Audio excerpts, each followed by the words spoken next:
सर्वांची भूमिका सारखी आहे।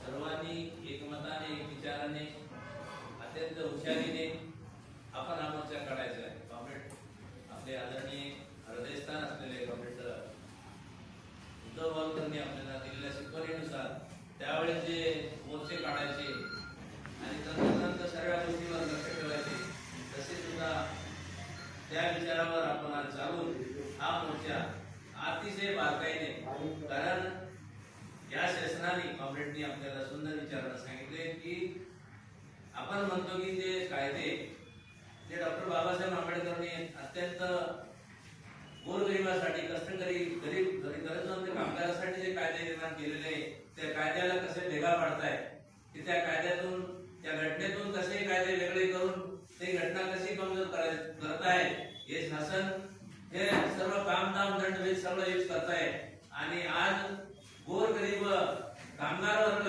हवालदिल करून सोडायचं आहे। आणि हे कायदे जे आणलेले आपण पाहतोय या कायद्यामध्ये ते म्हणतात की 1 वर्ष जर काम केलं तर तुम्हाला काय किती मिळेल, 1 वर्ष तुमचा भरून देणार नाही ते तुमचा करारनामा।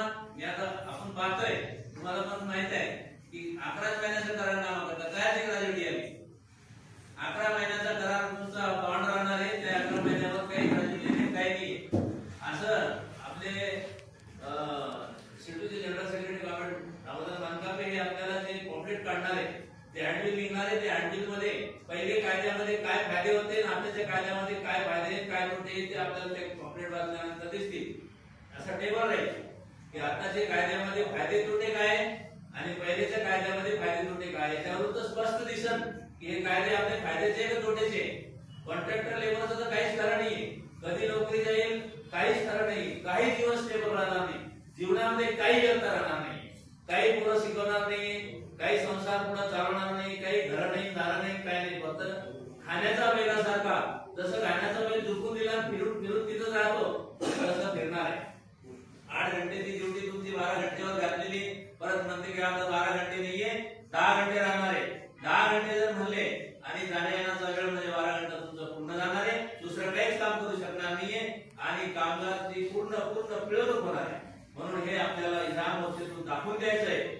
छत्रपती संभाजीनगर मध्ये सीटू काय हा मोर्चा पूर्ण एक निष्ठेने आणि एकजुटीने मी सर्वांना विनंती करतो, माझ्या बोलण्याचं काही राग आपण घेऊ नका।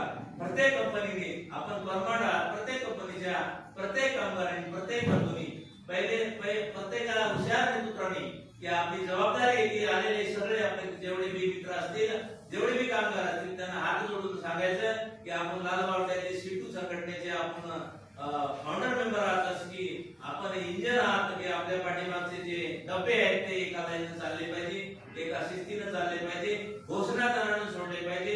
कॉम्रेडना आम्ही विनंती करतो की जो माईक सिस्टम आहे हा माईक सिस्टम आपला तडतडीत राहिला पाहिजे शेवटपर्यंत, कारण आपण तो ओरडून मारून काही बोलून घेऊ पण मेन कार्यकर्ते मेन कॉम्रेड्स जे आपले आहेत ते जे विचार ऐकायचे यांना पाहिजे माईक व्यवस्थित, यांना जेव्हा बोलायचं असतं त्यावेळेस माईक दिलेलं असतं, काही एक शब्द ऐकलं कमीत कमी 2000 लोकांपर्यंत आवाज केला पाहिजे, ही सिस्टम आपली कमिटीने घेतली पाहिजे।